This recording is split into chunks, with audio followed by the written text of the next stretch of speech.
Can we just reflect back, thinking about what our plan was? Way back then, who actually did follow their plan right through and ended up where they planned to be? Oh. You were always going to be an LLM practitioner. A teacher, well, not actually, no, actually no. No. Teaching, yes. Teaching yeah. from year 4, I was always going to be a teacher. Okay, and you're still teaching, so that's, yeah. Is there anybody in this room that didn't plan to be a teacher? Okay. So some of us came into the teaching by default. For those of us who didn't plan to be teaching, what sort of career path did we follow, educational-wise? Nursing? I had originally thought I'd go nursing, but I didn't end up there. I was not going to be a teacher because everybody else in the family was. I ended up at Teachers College. I wanted to be a teacher, but I never got to be a teacher. So I'm an administrator. So I'm a project. Okay, so working within the language. Yeah. What about some of the other pathways? Where did you sort of go with qualification-wise? I started off in a private organisation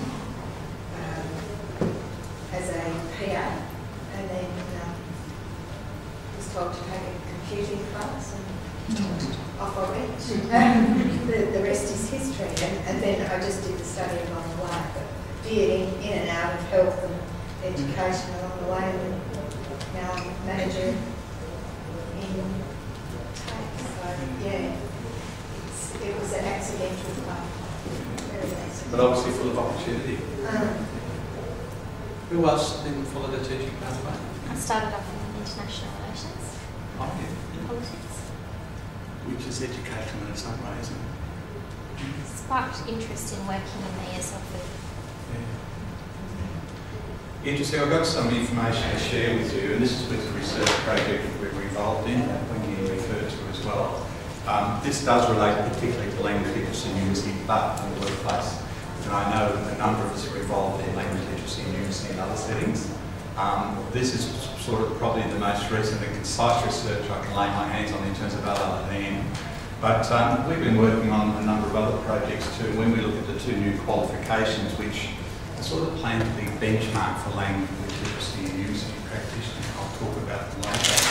I was one of the people that was asked to do research for some of the resources, and of course they gave me the workplace unit, which was great, and they also gave me the numeracy unit, which was great.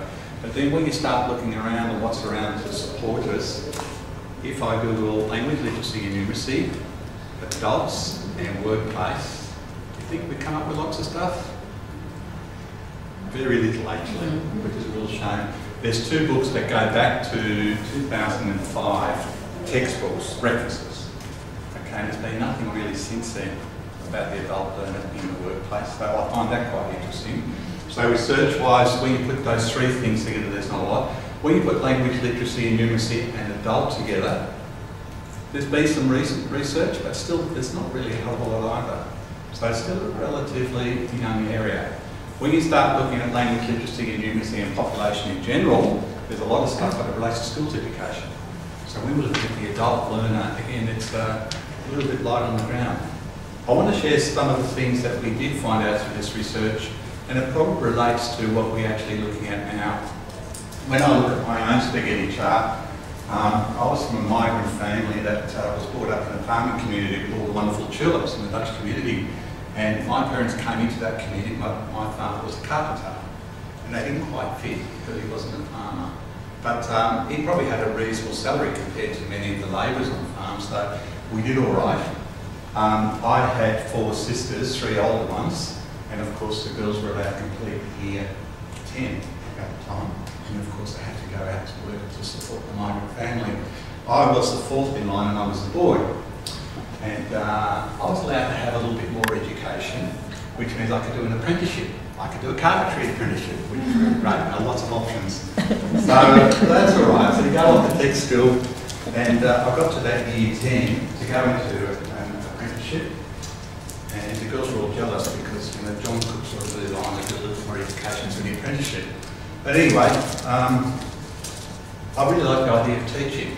So I worked with my parents and they decided, well, yeah, maybe John could be a carpentry teacher. Sort of still fix the mould. So that's all right. I sort of agreed that I could follow that pathway. Now, once I got to that point, my real ambition was to be a primary teacher. So I got the agreement on the teaching and I just pushed it further. So that means I got into college and I got into university and so forth. But certainly education was the goal. That's where I went. And then I went into industry for a while, but still all about education, which is great. So my pathway is a spaghetti one, but there is sort of a linear path in it. And I think we can all identify with our backgrounds and sort of where we go and where we end up, which is a healthy thing to do. But I think probably the thing about it is very few of us would have decided at an early age, we're going to be an LLM practitioner. Was there anyone specifically an LLM practitioner? I think it says something about our field as well. It's not something that is probably a career pathway at all. It results as a whole range of experiences that we have, and then when it takes us there, it calls us to it. And I think we are so successful in that field because of those experiences. If we went to complete our Year 12, went on to university to be an LLM practitioner, we probably would be very different people. And I'm not sure whether that's a viable pathway. But let's explore that a bit further. Just looking at qualifications, because yes, it's more than qualifications. Here are some of the old additives, but certainly it wasn't too long ago when these ideas were firmly entrenched in our thinking. University qualifications, all too often being seen as the be-all and end-all, certainly by new graduates who were fortunate enough to follow that pathway, but not really understanding the need to balance those qualifications with experience. When we work through periods of full employment and periods of low employment, unemployment, underemployment, okay, full employment and underemployment. When we're in full employment, research shows that employers go for qualifications. Okay, they've got the options to consider the qualifications. When we're looking at underemployment, employers go for experience, which is interesting. There's quite a dichotomy there between the two. Yes, employers go for both, naturally, but it's more important to them to have the experience when it's difficult to find people. We choose the people with experience. We've got the luxury of full employment and we've got a little bit more choosing that we can do. We tend to more focus on the qualifications. And of course that's aligned with the experience as well. But it's sort of interesting when we then think, hey, we've got that qualification. It means different things in different economic situations too. Very situational.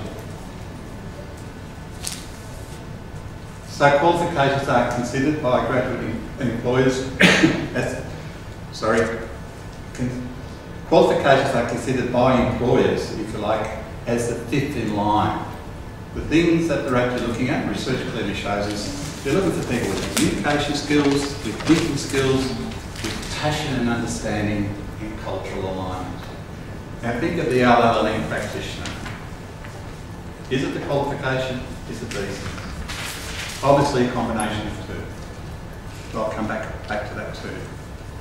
So it's important to recognise that there's so many people now holding qualifications. The competitive advantage is not the same as what it used to be. There's many of us now with a graduate qualification and we're competing with each other. So much for these wonderful qualifications. Yet it has, I think, quite a bit of impact when we talk about language literacy and numeracy. When we mounted this research project, we had quite a problem.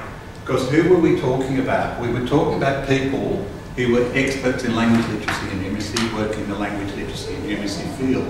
And we had a whole diversity of people that had different images of themselves. If we spoke about teachers, we'd get in trouble with those that were doing language literacy and numeracy in VET because they're trainers. If we spoke about trainers, we had a problem with the academics in language literacy and numeracy. And very quickly we adapted the well practitioner to try and overcome that. But it's interesting within our field, because of our backgrounds and areas in which we work, and when we think about our colleagues in this area, there's quite a diversity of people. And some of my good colleagues, I would say, are academics in language literacy and numeracy. They challenge me, they provide me a lot of reflection. However, when I look at their probably practical experience, I would probably think it was lacking. But when it comes to my, I suppose, fine-tuning in language literacy and numeracy, teaching and practice, the academics of it, I find it extremely stimulating. So we've got this diversity of people that work in the area. And I think what this research clearly shows is there is that diversity, but we need to bring it together somehow. So we call ourselves practitioners. We may or may not like it, but we don't want to sort of offend the teacher by calling them a trainer. We don't want to offend the trainer by calling them a teacher. Actually, there's probably more trainers which would like to be called teachers than teachers that like to be called trainers. Does it really matter? Is there a difference? Strange enough for the teacher, there is. I must say, in my mind, yes. Yes, and me too. Sorry? In my mind, yes. Yeah. You'd like to be the teacher? Yeah, I think there's, you Is know, more if I look at what I had to do for the, what is it, TAE, TAA, Compared very, to... in comparison to a teaching qualification, they don't match. And I think the thing that we hold very highly in language literacy and numeracy is the academic component. And I find in other areas that academic component doesn't often have the same priority. Our academic background in language literacy and numeracy is so important to what we do. And so I think it's something that we've got to stick up for, we've got to make sure it remains. We don't want to diminish it. At the same token, we're working in an environment with a diversity of other professionals who see things sometimes a little bit differently. I'm involved on the Victorian SACAL Committee for Well Applications. And of course, with our well applications, people drop in the people that deliver the well program, and it provides their qualifications. And we often have a debate around what's suitable. And probably the lowest qualification that we accept is a certificate for in TESOL. Now, it's for the work that we do and the expertise that we need in language literacy and numeracy, I really do think it's cutting it very fine. Now we're looking at IEP programs with our Indigenous communities, and how many applications do I see where people don't have any qualification in LLM, they do have experience in working in communities, and they've got experience in teaching. And my comment usually is, are we saying that our Indigenous communities don't deserve people with a good, solid academic founding in language literacy and numeracy? Why would we want to discount that? And we go back to the providers and say, look, find someone with a balance of skills, because our Indigenous people deserve that level of language literacy and numeracy, academia too, that gets the results. So it's sort of interesting, that whole area, when we talk about qualifications and experience, and we certainly need that balance. So we're seeing university degree as simply a foundation to a lifetime of learning new skills and knowledge, which is particularly relevant to our practitioners, because many of us have gone into that area at a later stage in our careers. And don't forget that education is a journey and not just a qualification. It's interesting, back in the, back into the 1990s, being involved in professional development with teachers, we looked at that area of professionalism, and I know I found in the Oxford Dictionary in 1998, professionalism means someone engaged in ongoing development. You won't find that now. Dictionaries have sort of moved on unless you've got an old one sitting on the shelf. Which, for teaching at the time, it was really important. But back in those days too, what was in the early 90s, I know the government gave me $400,000 to conduct professional development for infant primary science teachers. That was for, you know, your preps grade 1, grade 2 teachers. $400,000, of which I could run professional development program. It was great because we hopped on buses and went to the bush, and we managed to do the zoo again, but we did probably some of the more expensive stuff that we could do, which was really great. Now, professional development was well on the go then. Then we get to 1998 with very little support for teacher development. The environment changed, so what were we going to do? As educators, do we wait till a few dollars are being sort of provided for us? Or do we take this whole thing of professionalism seriously?